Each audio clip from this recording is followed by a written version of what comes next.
ഈ ആൽബം സോങ്ങുകളുടെ കാലഘട്ടം എന്ന് പറഞ്ഞു കഴിഞ്ഞാൽ കുറച്ച് നാൾ മുന്നെയാണ്. ഇപ്പം ഇറങ്ങുന്ന ആൽബം സോങ്ങുകൾക്ക് അത്തരൊരു റീച്ച് ആൾക്കാരിലേക്കില്ല ശരിക്കും. ഇപ്പൊ സോഷ്യൽ മീഡിയ ഭയങ്കരമായിട്ട് ഉണ്ടെങ്കിൽ പോലും അന്ന് എല്ലാരും ഇങ്ങനെ ഫുൾ ടൈം പാടി നടക്കുന്നതിന്റെ അത്രയും ഒരു സംഭവം ഉണ്ടോന്ന് ചോദിച്ചാൽ അത് തീർച്ചയായിട്ടും ഇല്ല.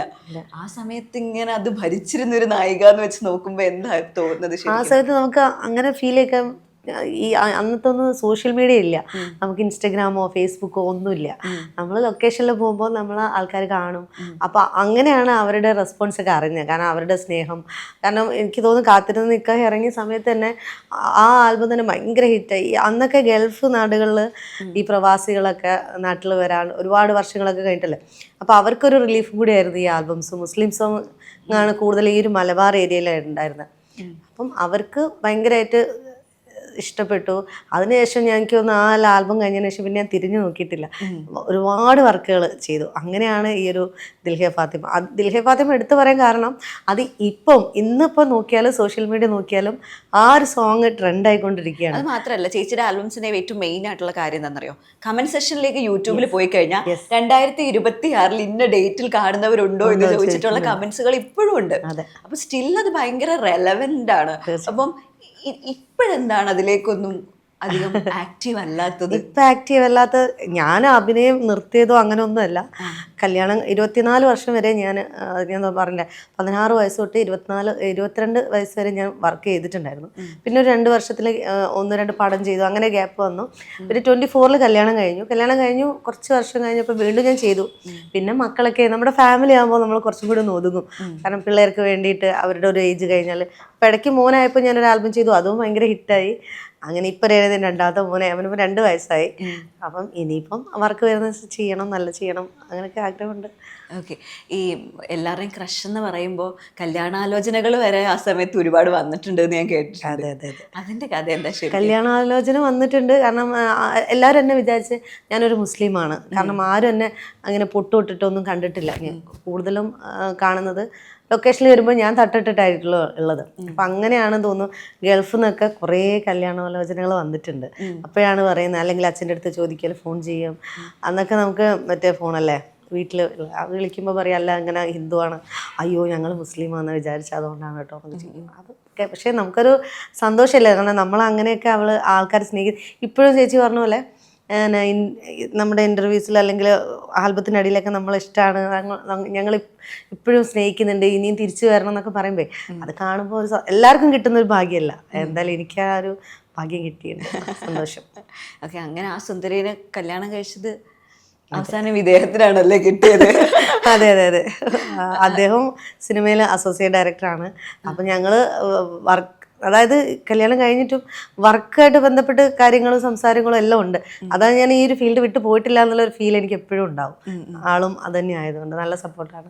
കൊല്ലം ഷാഫി എന്ന് പറയുന്ന ഒരാളുമായിട്ടുള്ള ഒരു കോംബോ എന്ന് പറയുന്നത് നേരത്തെ ഒരു ഇന്റർവ്യൂവിനകത്ത് പറഞ്ഞതുപോലെ തന്നെ എത്രത്തോളം ദിലീപ് കാവ്യ കോംബോ ആൾക്കാർ സെലിബ്രേറ്റ് ചെയ്തിട്ടുണ്ട്, അതേപോലെ സെലിബ്രേറ്റ് ചെയ്തൊരു കോംബാണ്. അല്ലെങ്കിൽ ഇപ്പം ഹിറ്റായി നിൽക്കുന്ന പല ഇപ്പം ഡ്യുവറ്റ് കോമ്പോസ് പറയുന്നത് പോലെ നിങ്ങൾ അത്രയും വലിയ ഹിറ്റായിരുന്നു. അപ്പം നിങ്ങളുടെ ഒരു കംബാക്ക് അല്ലെങ്കിൽ നിങ്ങൾ ഒരുമിച്ചൊരു വർക്ക് ഭയങ്കരമായിട്ട് ആൾക്കാർ എക്സ്പെക്ട് ചെയ്യുന്നത്, അങ്ങനെ എന്തെങ്കിലും ഒരു പ്ലാൻ ഉണ്ടോ? ഒരു കംബാക്കിന് വേണ്ടി നിൽക്കുന്ന ഒരു ടൈമാണ്? കാരണം ഞാൻ പറഞ്ഞില്ലേ, കഴിഞ്ഞൊരു ഇൻ്റർവ്യൂ കഴിഞ്ഞൊരു 1 വർഷമാവാറായി.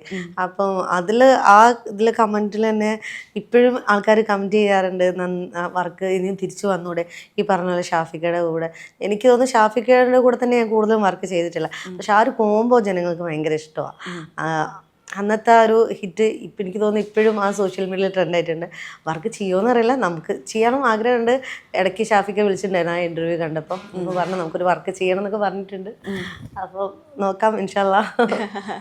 ഈ ജാഫർക്കായിട്ടൊരു ആൽബം ഉണ്ടല്ലോ, ശരിക്കും അതിപ്പോൾ നോക്കുമ്പോൾ നമ്മുടെ ഇപ്പോഴത്തെ ജാഫർക്കയുടെ ഒരു കാലമേ അല്ല. ജാഫർക്ക അതിനകത്ത് ഇങ്ങനെ ഡാൻസും പാട്ടും പിന്നെ മൊത്തത്തിൽ ആ സീനറിയൊക്കെ ഭയങ്കര രസമായിട്ടുണ്ട്. നിങ്ങളുടെ ഒരു കോംബോ എങ്ങനെ ഉണ്ടായിരുന്നു ആ ഒരു ടൈം? ഷൂട്ടിംഗ് എക്സ്പീരിയൻസ് ഒക്കെ ജാഫ്രിക്കയുടെ കൂടെ നല്ല എക്സ്പീരിയൻസ്. കാരണം അത് എനിക്ക് പെട്ടെന്ന് വന്നു ഒരു വർക്ക്. സജിയേട്ടൻ അങ്ങനെ സജിയേട്ടൻ്റെ വർക്കിന് വേണ്ടി അത് സജിയേട്ടൻ എഴുതി. അങ്ങനെ ഞങ്ങൾ അത് വാഗമണ്ണായിരുന്നു. എനിക്കറിയില്ല ജാഫ്രിക്കയാണ്. ജാഫ്രിക്ക അന്ന് ഇങ്ങനെ വരുന്ന സമയമാണല്ലോ. അന്ന് വന്ന് കണ്ടു. പക്ഷെ ഞാൻ വിചാരിച്ചു അങ്ങനെ സംസാരിക്കും, പക്ഷെ ആള് ഭയങ്കര കോമഡിയാണ്, നന്നായിട്ട് നമ്മളെ കംഫർട്ടബിൾ ആക്കും. ആള് ഞാൻ അടിക്കുന്ന സീനൊക്കെ ഉണ്ട്, അപ്പൊ ഞാനൊക്കെ ഇങ്ങനെ പതുക്കെ വെക്കും, വലിയ മോളെ അങ്ങനെ ഒന്നും ചെയ്യണം, മോളെ അടിച്ചോ എന്നൊക്കെ പറയും. അത്രയും നന്നായിട്ട് കെയർ ചെയ്ത് നല്ലൊരു എക്സ്പീരിയൻസ് ആയിരുന്നു, നല്ലൊരു ഓർമ്മയായിരുന്നു. ഇപ്പൊ ജാഫർക്ക് നമ്മളുടെ ഇപ്പോഴത്തെ ഇന്റർവ്യൂസ് ഒക്കെ നോക്കിക്കഴിഞ്ഞാൽ ഇക്ക ഇങ്ങനെ ഫുഡിനെ പറ്റി കുറേ പറയും, ഫുഡിന്റെ കോമ്പോസ് അല്ലെങ്കിൽ ഫുഡ് എങ്ങനെ ഉണ്ടാക്കണം. അന്ന് ആ സമയത്ത് അങ്ങനെ എന്തെങ്കിലും ഫുഡ് എക്സ്പീരിയൻസസ് ഉണ്ടോ? ഫുഡിന്റെ എക്സ്പീരിയൻസ് ഒന്നുമില്ല, കാരണം നമുക്കൊരു ആൽബം ഷൂട്ട് എന്ന് പറഞ്ഞാൽ നമ്മൾ രാവിലെ പോയിട്ട് ഒരു നൈറ്റ് ഒക്കെ ആകുമ്പോൾ ഷൂട്ട് തീരും, അങ്ങനെയാണല്ലോ. അപ്പോൾ ഹറുവരായിരിക്കും. അങ്ങനെ ഫുഡായിട്ട് ബന്ധപ്പെട്ട് ഒന്നാമത് ഞാൻ ആളായിട്ട് അങ്ങനെ സംസാരിക്കലൊക്കെ വളരെ, കാരണം ആൾ ഇച്ചിരി ഫേമസ് ആയി നിൽക്കുന്ന ഒരാളല്ല, അപ്പം നമ്മളൊരു എന്താ പറയുക, ഒരു ബഹുമാനം ഉണ്ടല്ലോ. അന്ന് അത്ര കമ്പനി ഒന്നും ആയിട്ടില്ല, പക്ഷേ ആൾ ഭയങ്കര ജെന്യൂനാണ്. പണ്ടത്തെ കാലഘട്ടം മിസ് ചെയ്യുന്നുണ്ടോ ശരിക്കും? തീർച്ചയായിട്ടും അതുണ്ടാവുമല്ലോ. നമുക്ക് ഈ ആൽബംസ് ഒക്കെ കാണുമ്പം അന്നത്തെ കുറേ മെമ്മറീസ് ഉണ്ടാവുമല്ലോ. എപ്പോഴും ഞാൻ ഇടയ്ക്ക് പറയും, ആ നല്ല നല്ല ആൽബംസ് ആയിരുന്നു.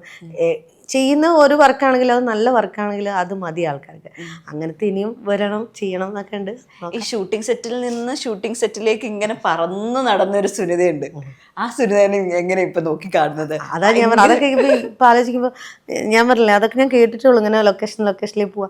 അത് എൻ്റെ ജീവിതത്തിലെ അനുഭവത്തിൽ വന്നതാണ്. കാരണം ഒരു ഷൂട്ട് കഴിഞ്ഞ് രാത്രി അവിടുന്ന് വേറൊരു ലൊക്കേഷനിലേക്ക് പോവാ, അങ്ങനെ ചിലപ്പോൾ ഒരു 3-4 ദിവസം കഴിഞ്ഞിട്ടായിരിക്കും കൂടെ ഉണ്ടാകുക.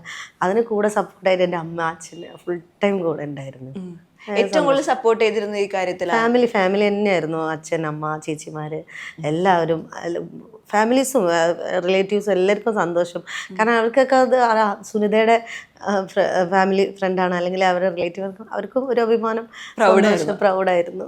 എല്ലാവരും നല്ല സപ്പോർട്ട്. നമ്മളൊരു കാലഘട്ടത്തിൽ പ്രത്യേകിച്ച് ആ സമയത്തൊക്കെ ഒരു പെൺകുട്ടി ഒരു ആൽബത്തിൽ അഭിനയിക്കുക അല്ലെങ്കിൽ ഒരു സിനിമയിൽ അഭിനയിക്കാൻ പോവാന്ന് പറഞ്ഞാൽ തന്നെ നമ്മുടെ സൊസൈറ്റി അവരെ വേറൊരു കണ്ണിലൂടെ കണ്ടുകൊണ്ടിരുന്നത്. അങ്ങനെയുള്ള പ്രശ്നങ്ങളൊക്കെ ഫേസ് ചെയ്യേണ്ടി വന്നിട്ടുണ്ട്? അങ്ങനെ പ്രശ്നങ്ങളുണ്ടോ? കാരണം എപ്പോഴും ഒരു പോസിറ്റീവ് നെഗറ്റീവ് ഉണ്ടാവുമല്ലോ. അപ്പം അതുപോലെ തന്നെ നമ്മൾ ചില ആൾക്കാർക്കൊക്കെ ഉണ്ടാവില്ല ഒരു കുശുമ്പോ, അല്ലെങ്കിൽ അങ്ങനെ. ഞാനത് അങ്ങനെ കണ്ടിട്ടുള്ളൂ. ഞാനത് ഇതിലൂടെ കളയും. അത് നമ്മൾ മൈൻഡിലേക്ക് എടുത്തു കഴിഞ്ഞാൽ പ്രശ്നമാണ്. അപ്പം ഞാൻ അങ്ങനെ നെഗറ്റീവ് കമൻ്റ് ഒന്നും നമ്മൾ തളർത്താറേ ഇല്ല. അങ്ങനെ തളർത്താൻ ശ്രമിച്ചൊരു നെഗറ്റീവ് കമൻ്റ് ഒക്കെ ഓർമ്മയുണ്ടോ? അങ്ങനെയെന്ന് വെച്ചാൽ കുറേ ഉണ്ട്. നമുക്കിപ്പോൾ എങ്ങനെയാ, എന്താ പറയുക, ഒരു ഗോസിപ്പായിരിക്കും, അല്ലെങ്കിൽ അവരെ കൂടെ പോയി, അല്ലെങ്കിൽ ആ ആളായിട്ടാണ് ആൾക്ക് റിലേഷൻ, അല്ലെങ്കിൽ അവളായിട്ട് ഒളിച്ചോടി പോയി, അങ്ങനെയൊക്കെ പറയുമ്പോൾ അതൊക്കെ കേൾക്കാൻ ഒരു സുഖം, അത്രയേ ഉള്ളൂ. അല്ല ഞാനും എൻ്റെ വീട്ടുകാരും അത് മൈൻഡ് ചെയ്തിട്ടേ ഇല്ല. കാരണം നമ്മളെന്താണെന്ന് നമുക്കറിയാം, വേറെ ഒരാളെ ബോധിപ്പിക്കേണ്ട ആവശ്യമില്ല. അതുകൊണ്ട് അത് അവർ പറയുന്ന അവർക്ക് വെറുതെ വായു പോവാന്നല്ലാതെ ഒന്നും നടക്കാൻ പോകുന്നില്ല. നമ്മളത് മൈൻഡ് ചെയ്തിട്ടാൽ മതി. ഓക്കെ. ഈ പറയുന്ന ഗോസിപ്പുകളുടെ കാര്യം പറയുമ്പോൾ എനിക്ക് തോന്നുന്നു ഷാഫിക്കായിട്ടായിരിക്കും ഏറ്റവും കൂടുതൽ ഗോസിപ്പ് പറഞ്ഞിട്ടുണ്ട്. നിങ്ങൾ ഒളിച്ചോടി പുള്ളിക്കാരന്റെ ഭാര്യ ആത്മഹത്യക്ക് ശ്രമിച്ചു എന്ന് വരെ ഉള്ള കാര്യങ്ങളൊക്കെ വന്നിട്ടുണ്ട്. ഇതൊക്കെ കേൾക്കുമ്പോൾ ഫാമിലി, ബാക്കിയുള്ളവർ അവിടുത്തെ റിയാക്ഷൻ എന്തായിരുന്നു ഓർമ്മയുണ്ടോ? അതെ, ഷാഫിക്കയുടെ എന്ന് വെച്ചാൽ ആ ഒരു ഇത് കേട്ടപ്പോൾ തന്നെ ഇങ്ങനെ റജിലത്തെ വിളിച്ചിട്ടുണ്ട്, സുനിത അങ്ങനെ പറയുന്നുണ്ട്. കാരണം ഞങ്ങൾ തമ്മിൽ അങ്ങനെ റിലേഷൻ, എൻ്റെ ഒരു ഇത്ത തന്നെയാണ് ചേച്ചി. എപ്പോഴും എന്താ പറയുക, സ്നേഹത്തോടെ സംസാരിക്കുന്ന അങ്ങനെ ഒരാളാണ്. അപ്പം ഇങ്ങനെ കേൾക്കുമ്പോൾ ആൾ പറയും സുനിതേൻ്റെ കൂടെ വർക്ക് ചെയ്യുന്ന എനിക്കിഷ്ടം എന്ന് പറയും. കാരണം ഞാൻ അങ്ങനെയാണ് ഇത്തേൻ്റെ അടുത്ത്. ഇപ്പം എൻ്റെ കഴിഞ്ഞ ഇൻ്റർവ്യൂ കണ്ടിട്ട് എന്നെ വിളിച്ചു. ഞങ്ങൾ അങ്ങനെയാണ്. അതുകൊണ്ട് ഞങ്ങളുടെ ഇടയിൽ ഒരു ഗോസിപ്പ് ഒന്നും ആവാൻ പോണില്ല. ഞങ്ങൾ നടത്താൻ പറ്റൂല, ഒരിക്കലും നടത്താൻ പറ്റില്ല. ഓക്കെ. എത്ര ആൽബംസ് ടോട്ടൽ ചെയ്തിട്ടുണ്ടാവും? അതാ പ്രശ്നം. അത് കണക്കൊന്നും എനിക്ക് അറിഞ്ഞൂടെ, എന്നാലും ഒരു 200 ഒക്കെ ചെയ്തിട്ടുണ്ടാവും വിചാരിക്കുന്നത് ആ സമയത്ത്. കാരണം അറിയപ്പെടാതെ കുറേ ആൽബംസ് ഉണ്ട്. നമ്മൾ ഹിറ്റായ ആൽബംസ് മാത്രമല്ലേ കാണുന്നുള്ളൂ, അല്ലാണ്ട് കുറേ വർക്കുകൾ ചെയ്തിട്ടുണ്ട്. മുസ്ലിംസ് ആൽബം അല്ലാത്ത ഹിന്ദുസിന്റെ കുറേ, അങ്ങനത്തെ ഒന്നും എനിക്ക് തോന്നില്ല എനിക്കങ്ങനെ അത്രയും ക്ലിക്കായിട്ടുണ്ടോന്ന്. എനിക്കത് മുസ്ലിംസ് ആൽബം തന്നെയാണ് ഞാൻ ഹിറ്റായത്. കുറേ ഞാനും എൻ്റെ ഇപ്പോഴും യൂട്യൂബിൽ എടുത്ത് നോക്കിയാൽ അത്രയും ആൽബംസേ കാണാനുള്ളൂ, ബാക്കി ചെയ്ത ആൽബംസ് ഒന്നും ഇല്ല. അതുകൊണ്ട് നമുക്ക് അതിൽ എത്ര എണ്ണം എന്ന് കറക്റ്റ് പറയാനും അറിയില്ല. 200ഓളം ആൽബംസ് എന്ന് പറയുമ്പോൾ അത് ശരിക്കും ഭയങ്കര ഒരു വലിയ ജേണി അല്ലേ? എത്ര ഒരു 16 വയസ്സ് തൊട്ട് 22 വയസ്സിലുള്ള ഒരു ടൈമിൽ ഒരു 200ഓളം എന്ന് പറയുമ്പോൾ അതൊരു ചില്ലറ കാര്യമല്ല. അതിനകത്തൊക്കെ നായികയായിട്ട് തന്നെയാണ്, എല്ലാത്തിലും നായികയായിട്ട് തന്നെ ചെയ്തിരിക്കുന്നത്. അവാർഡൊക്കെ തരണ്ടെന്ന് തോന്നല്ലേ? അതെ, അങ്ങനെ നായിക അല്ലാത്ത പടങ്ങൾ ചെയ്തിട്ടില്ല. അല്ല, പടം മീൻസ് ആൽബംസ് അങ്ങനെ ചെയ്തിട്ടില്ല. അങ്ങനെ ചെയ്തിട്ടുള്ളൂ. പിന്നെ 1-2 സീരിയല്, പിന്നെ ഒരു 2 പടം ചെയ്താലോ ഒരു പടം ഇറങ്ങിയിട്ടില്ല. അത് ഇറങ്ങി. അതിന് മുന്നേ ഞാനൊരു പടം ചെയ്തു, ആലപ്പി അഷ്റഫിനുണ്ട്. പക്ഷെ ആ പടം എപ്പോഴും പെട്ടിയില്ല, ഇറങ്ങിയിട്ടൊന്നും. എല്ലാ വർക്കും കഴിഞ്ഞ് പെട്ടിയില്ല. അതിന് ശേഷമാണ് നിന്നിഷ്ടം സെക്കൻഡ് പാർട്ട് വരുന്നത്. അപ്പം അത് ആക്ച്വലി ഒരു നല്ല ഹോപ്പ് ഉണ്ടായിരുന്ന പടമല്ലേ?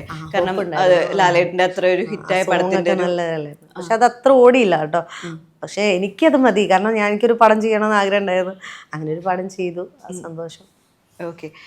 എങ്ങനെയാണ് നമ്മുടെ വീട്ടിൽ നിന്നുള്ളൊരു സപ്പോർട്ടുണ്ട് ഇപ്പോൾ? വീട്ടിൽ ഹസ്ബൻഡ് ആണെങ്കിലും ഹസ്ബൻഡിൻ്റെ വീട്ടിലെ അച്ഛൻ അമ്മ എല്ലാവർക്കും, കാരണം അവരുടെ മകനും ഈ ഫീൽഡിലാണ്.